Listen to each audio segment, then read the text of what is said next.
सामाईन किराम, ज़रा देखिए दुनिया किधर से किधर चली गई। अभी 2 दिन पहले की खबर है कि यूपी के शहर या यूपी के ज़िला कानपुर में एक शख्स ने आई लव मोहम्मद लिखा कि मुझे मोहम्मद सल्लल्लाहु अलैहि वसल्लम से प्यार है, मोहब्बत है, तो उस पर FIR दर्ज हो गया। ज़रा सोचिए, एक आदमी अपनी नबी से मोहब्बत करेगा तो क्या ये जुर्म है?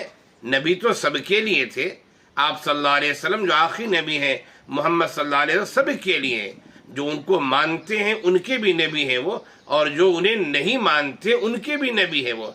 हम मुसलमान हैं, हमने इस्लाम कबूल किया है, हमारा अकीदा और ईमान है कि आप सल्लल्लाहु अलैहि वसल्लम जो दीन लेके आए वही दीन सही है और उसी दीन में नजात है, और हमें अपने नबी से आखिरी दर्जे की मोहब्बत है। अगर मोहब्बत में कुछ कमी हो तो हमारा ईमान खतरे में पड़ जाएगा।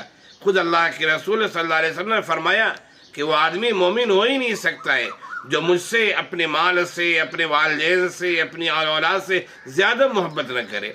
तो मैं मुसलमान हूँ, हम लोग मुसलमान हैं, हमें तो अपने नबी से मोहब्बत है, मोहब्बत रहेगी और मोहब्बत थी भी। इसलिए इस बात पर अगर FIR दर्ज हो तो अजीब व गरीब चीज़ है।